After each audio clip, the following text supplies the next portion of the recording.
Now you can live life elevated with superior wellness through the transformational power of light. Every second, thousands of biochemical signals are sent throughout the body using wavelengths of light. At LIFEWAVE, our products are designed to harness that light in unique ways to optimize ultimate energy flows. Our global community is united by light, offering the promise of health, vitality, and opportunity through the power of synergy. 3 of our groundbreaking innovations together promote the ultimate in healthy living and offer you an opportunity, a 3-in-1 system that can change lives.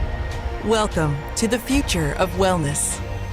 It begins with X39, our breakthrough light-activated patch that taps into the body's natural ability to renew, restore, and perform at its best. Cellergize is a complete cellular energy and recovery system designed to fuel your day, support your mind, and recharge your body. And then, our all-new LIFEWAVE X2O, a patented breakthrough in hydration science that dispenses light-infused water at the touch of a button. This is hydration reinvented. LIFEWAVE X2O, when consumed daily, aids in proper hydration to support the effectiveness of X39 and Cellergize, boosting energy flows, nutrient absorption, metabolic activity, oxygen uptake, even activating key physiological responses. A power system of synergy, together more powerful than when separate, an innovative 3-in-1 system to intensify overall effectiveness. Because when your body is powered by light, energy flows and everything comes to life. It's time to build a foundation of hydration, energy, and recovery to fuel you, your body, and your business. LIFEWAVE, the power of synergy. One system making it simple to start, share, and succeed. Awaken your potential. Experience the power of synergy. Share the light. LIFEWAVE.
Please welcome to the stage your LifeWave host, Vanessa Borge. Good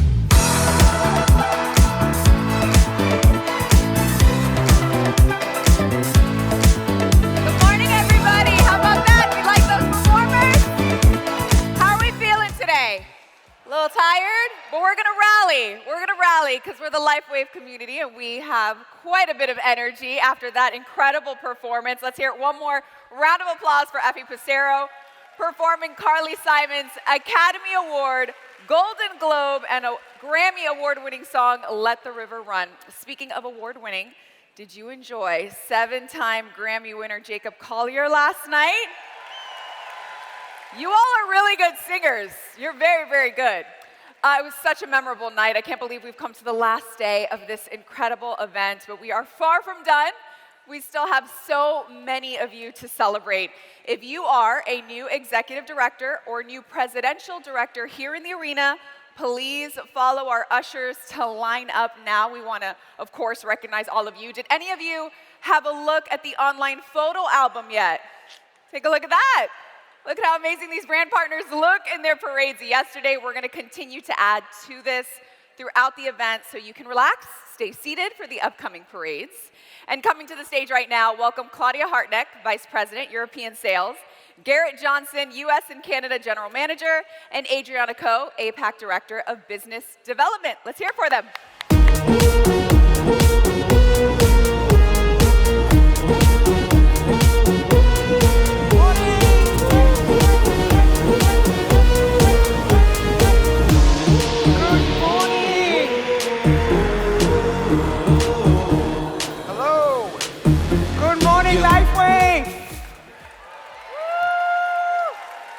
Hello, everyone.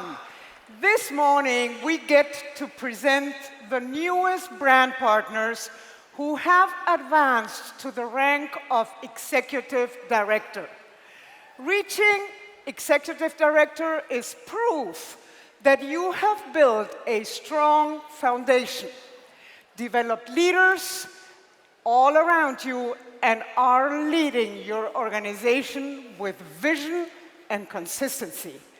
This rank is not just about the personal achievement, but it's also about the ripple effect you have created across your team and community.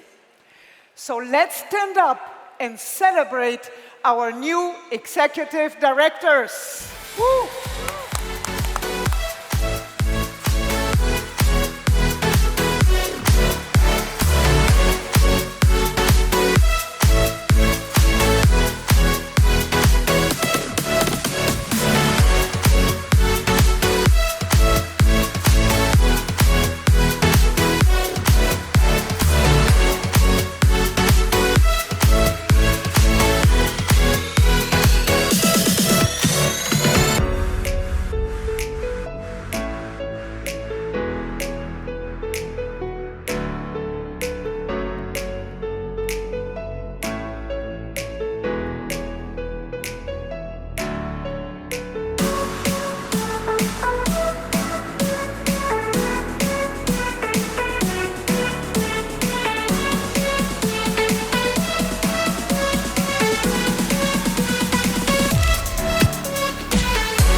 How good is that?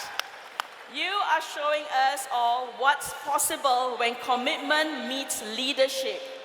We've celebrated many brand partners so far, and now it's time to honor leaders who have built thriving organizations with depth, stability, and vision to the level of presidential director. Now this accomplishment reflects dedication, consistent effort, and the ability to create a lasting impact by sharing the light. You are the visionaries who are showing what is possible at LifeWave, making the impact on countless lives. So let's give the warmest congratulations to our newest presidential directors.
Well, congratulations, everyone. You are paving the way for the future of LifeWave, and we are so proud of celebrating everyone today. So thank you, everyone. Thank you.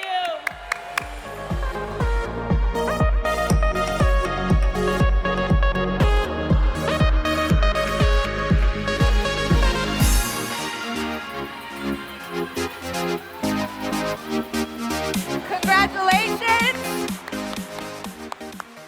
Just as LifeWave illuminates the path for people to realize their truest potential, our next speaker helps people step into their own light by harnessing confidence, performance, and well-being. Dr. Amy Cuddy is a renowned social psychologist and best-selling author whose groundbreaking work on power, presence, and body language has inspired millions around the world. Her TED Talk, Your Body Language May Shape Who You Are, has been viewed over 72 million times and was named by The Guardian as one of 20 online talks that could change your life. A former Harvard Business School professor and Princeton PhD, Amy has earned countless accolades for her teaching and research. She's also the author of the international bestseller Presence, which has been translated into 35 languages and praised for its accessible and uplifting insights. Through her deeply human approach, Amy empowers others to be more courageous, connected, and authentically present with her rare blend of scientific expertise, warmth, and practical tools. Please join me in welcoming the remarkable Dr. Amy Cuddy.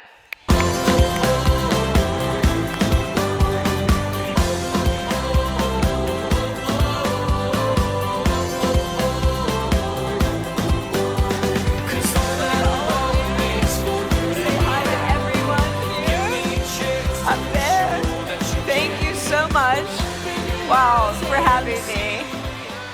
Ain't no mountain high enough. Thank you so much.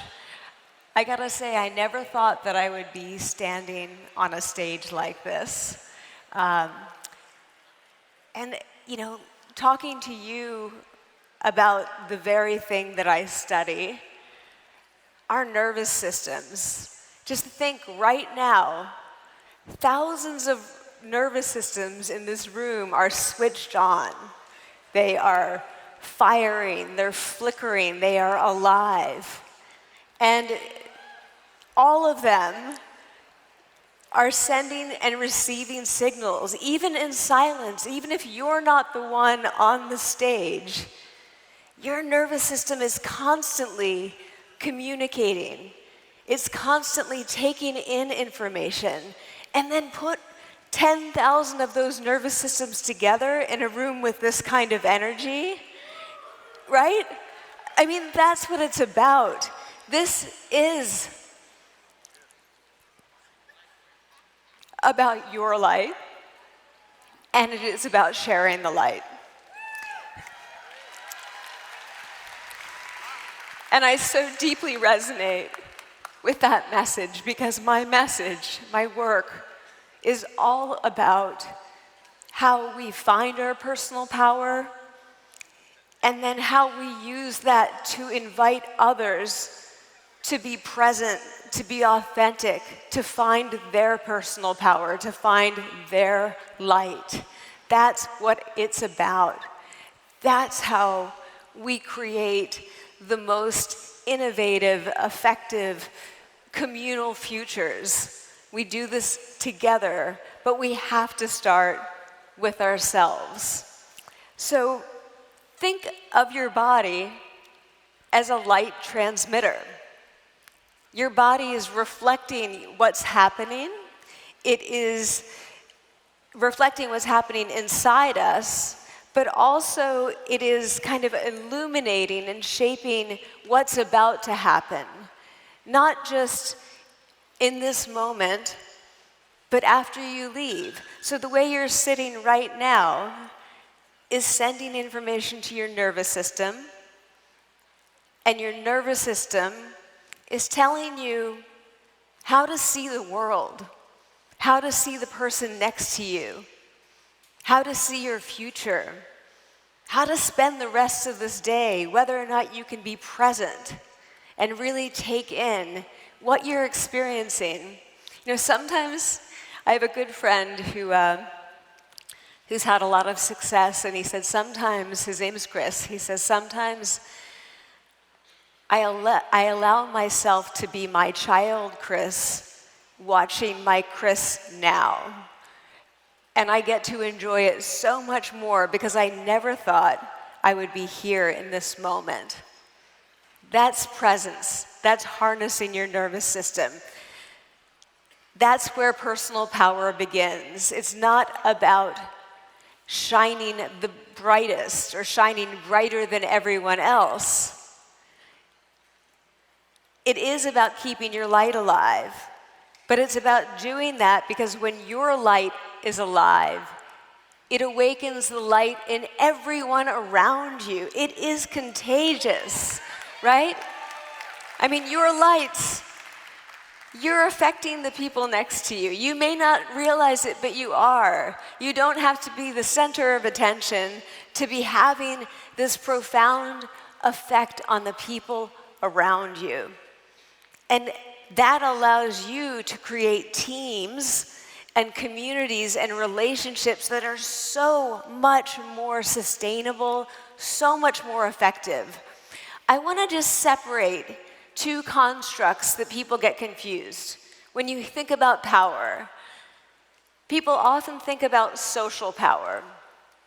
And social power is power over others. It's control over other people's resources, their behaviors, their states, their outcomes. And social power is, by definition, dependent on others. And it's zero sum. The more social power one person has, the less power other people have. That doesn't make it fundamentally bad. It's neither good nor bad. But it's not the same as personal power. Personal power is the power to. It's control of your own inner resources, your behaviors, your states, your own outcomes, and it is self-sustaining. You can continue to renew that feeling of personal power. You can find it in the moments when you most need to find it, and it's infinite. You can have a lot of personal power, and it does not take personal power away from anybody else around you. And in fact, personal power is contagious. It's agency. It's your voice. When you look at measures of what we call, very loosely as psychologists, happiness. You know, every year a study comes out saying this is the happiest country. What does that really mean? What people are actually measuring when they're measuring happiness is presence of positive mood. So how often do you feel good? Lack of stress, lack of anxiety, sense of purpose, which is clearly very important to feel that your work and how you spend your time is meaningful and purposeful. But the variable that gets forgotten when we're talking about it in the news is personal power and agency and voice. And the nations that score highest on those scales are places where people feel that sense of personal power. They know they have some control over their outcomes, that they can bring their best selves forward when they need to. So personal power is not about status or dominance or control over other people. It's your internal source of energy and direction. It's what keeps you open and curious and courageous and connected when things get hard. It's what steadies you when the ground shifts. And the ground is shifting a lot. So in many ways, personal power has never been more important than it is now, as we're living through a period of so much flux and unpredictability. Think of it as the internal state that allows you to stay engaged with the world, even when circumstances might invite you to step away, to retreat from the world. It's the light that lets you keep reaching toward the world instead of pulling away from it. That's what personal power is. But the truth is that for everybody, there are times when that light is dimmer. It's not always steady. Sometimes that's temporary, and sometimes it's longer term. Sometimes it's caused by one small interaction that makes us feel small. Sometimes it's caused by something bigger. My interest in this work came out of my own experience of losing personal power but not really understanding what was happening. This is my senior high school graduation photo. I was very eager, happy. I knew I was smart, I was excited. I grew up in a very small rural town in Pennsylvania, where not many people went to university after they went to high school. I was the only person in my class to go to school out of state, and I worked to pay for college as a roller skating waitress, and just flag roller skating because it's going to come up again. And also the next part has nothing to do with roller skating, but you might initially think it does. All right, so there I am. I'm at the University of Colorado at Boulder. I'm happy. Yay, Colorado, see? Mountains. and I didn't feel that I could lose that feeling of personal power. Although, again, I wasn't calling it that at that point. I just felt like I could take whatever class I want to take. I'm going to soak it up. I'm going to learn. I'm going to do something with it.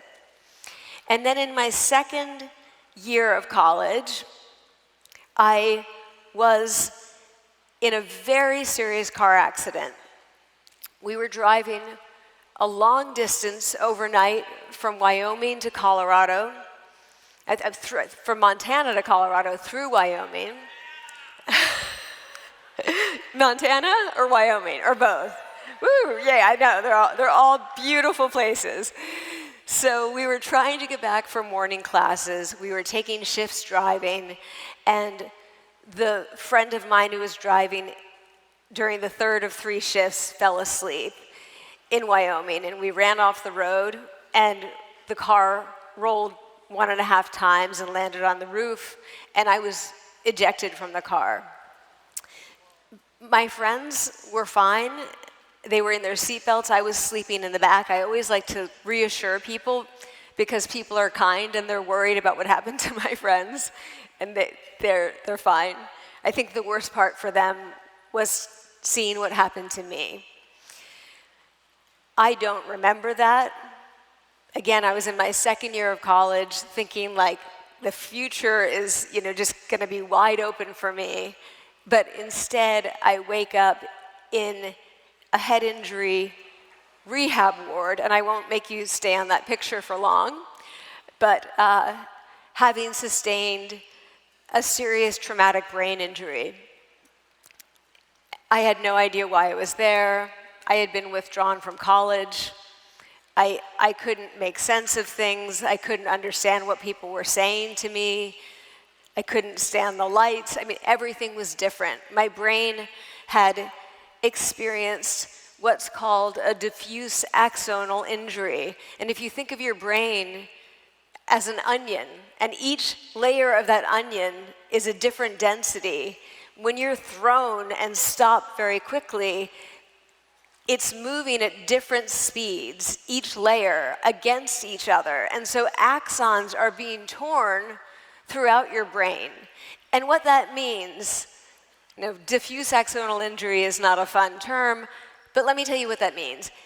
It means no one knows how your brain has been changed. Because when you have something like a stroke, it's in a specific area of the brain, and people can say you're going to have trouble with motor skills or with language. In this case, you're different in almost every way. And you feel powerless because first you've got people, your friends, telling you you're not the same, but you can't quite remember who you were and how you changed and how to get back to that person.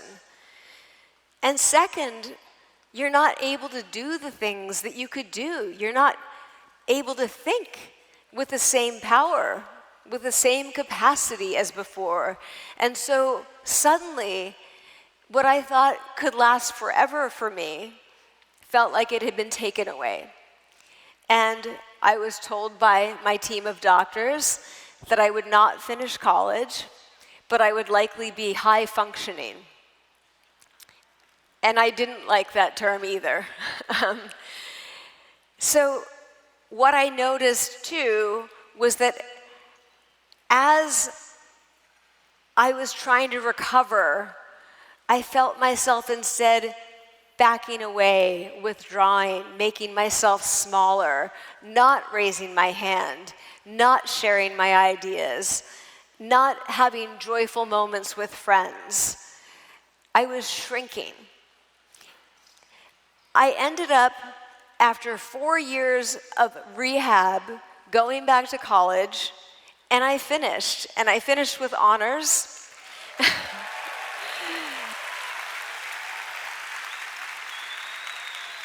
And still, I didn't yet feel like me. I still felt afraid. I felt vigilant. I then miraculously was accepted at Princeton, and this is my graduation photo when I got my PhD at Princeton with my advisor, who I think took a huge risk accepting me. And the whole time I was there, I worked hard, I did good work, but I wasn't internalizing that. I still felt small. I felt that I had to hide. And it reminded me of something. When I was a little kid, I used to love to dig in the garden. And does everyone know what these are? I know people call them different things, roly-polies, pill bugs. But they're the little insects, and when you pick them up, they roll into that little ball. And as a kid, I always used to feel so sad. I wanted them to trust me, and they wouldn't unfurl. But I felt like that. I felt like that roly-poly. And I noticed that the same thing was happening. This roly-poly, or pill bug, or whatever you call it, is scared and is retreating. And that's exactly what I was doing. I needed to unfurl. And here's where we get to the psychology of power and powerlessness. Power activates what psychologists call the behavioral approach system. And that is what we call a motivational system that's extremely tightly intertwined with our nervous system. When the approach system is activated, when we feel powerful, it's like our brain is telling you, you are safe, everything's fine. You may approach. When we feel powerless, which is how I had been feeling for 10 years, it does the opposite. It activates the inhibition system, and we start to make ourselves smaller. And our nervous systems learn that we should be smaller and send us more signals to be even smaller. And that's like an alarm threat system that's telling us, you are not safe, things are not okay, do not approach the world, step away from the world because you can't trust it. That's what was happening to me. When the approach system is activated, hundreds of studies have shown psychologists that this is what you get. People whose approach systems are activated are more trusting of others versus distrusting. They see challenges not as threats, but as opportunities, right? Even if the challenge doesn't go the way they want it to go, they know that they will get something out of it. They will learn, they will grow, they will make a new friend. We see other people, strangers. I mean, think of, you're all meeting so many new people right now. And I can clearly feel the energy in this room and how positive it is. And you're meeting these new people and having to decide quickly, are these people my friends? Are they potential allies or collaborators? Or should I be fearful of them? When the approach system is activated, we see other people as potential allies, friends, collaborators. We also have an abundance mindset, so we don't feel that somebody else's win is our loss. When the inhibition system is activated, we feel like if they get something, I've lost something. We get jealous. and we don't use that jealousy in a constructive way. We also feel just more secure in who we are, and that allows us to be our authentic best selves. And finally, and perhaps most important, because all of this is great, but doesn't that matter that much if we don't actually take action? When the approach system is activated, people step in, they take action, they do that thing that they were afraid to do. They even are more likely to help other people. So when you look at research on when do bystanders intervene to help someone during an emergency, the best predictor is people who feel that sense of personal power. Right? So our personal power benefits not just ourselves, but everyone around us. So power causes action. And that is so important, right? How many moments do we spend feeling fearful about taking that step that we know we need to take if we want to be moving forward? And I want to do a little sidestep here. To be effective, we have to lead with trust. It's the only way to be effective. You can cause people to comply or obey temporarily, but that's not being an effective leader. To be an effective leader, you want to persuade people, you want to change their minds and change their actions through changing their minds. But the only way to do that is to earn and build trust. And I think, surprisingly, we walk into rooms thinking that we should just get trust. But instead, we need to walk into rooms extending trust. Right? We need to be the ones who are generously trusting. And when we do that, that's when we get trust back. And personal power makes it much easier for us to extend trust. I want to tell you about this one study. It was a study of about 52,000 leaders who were rated by their own employees, kind of terrifying, on a whole list of traits. And what the researchers wanted to know is which traits, and then they were rated also on their overall leadership effectiveness. What the researchers wanted to know is which traits were the best predictors of overall leadership effectiveness. And what they found was that likability and trustworthiness was by far the best predictor. So think of it this way, 27 of those 52,000 people rated in the bottom quartile on trustworthiness and the top quartile on leadership effectiveness. In other words, if you're not trustworthy, or if your employees don't see you as trustworthy, the chance that they're going to see you as a good leader is 1 in 2,000. Right? That's what's most important. It was more important than how smart do you think they are, how decisive do you think they are. Anything else, it was trustworthiness that mattered. Trustworthiness is the first trait that we judge when we're making impressions of other people. The second one is strength, but trustworthiness comes first. Why is that? Because trustworthiness is learned first because we need to know if this new person is friend or foe. That's the most important thing, is to assess what is this person's intentions toward me.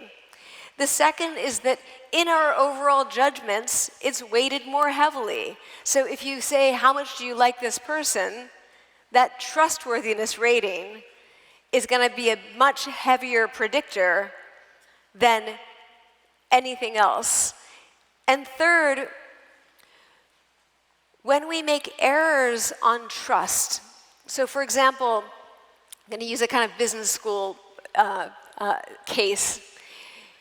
If a company has, like an engineering company, has a problem with their product and it's a safety problem, but they quickly repair, they apologize, they acknowledge, they fix, they move forward. They do much better. That's what we call a competence error than a company that loses their customers' trust. When they lose trust, it's much harder to come back. So it is very important. Trust is the conduit of influence. It's the medium that our ideas travel through. And so that is so critical in this whole idea of personal power. Anyone familiar with Stephen Covey? And you know there are three Stephen Coveys. There's Stephen Covey Jr. and Stephen Covey Jr., who all do similar work. And all three of them always believe so deeply in the importance of trust in business relationships. And I love this quote: change moves at the speed of trust. In a high-status relationship, a high-trust relationship, you can say the wrong thing, and people will still get your meaning. In a low-trust relationship, you can be very measured, even precise, and they'll still misinterpret you. Change moves at the speed of trust. But to get that trust, you have to trust yourself. You have to have that personal power. You need to shine your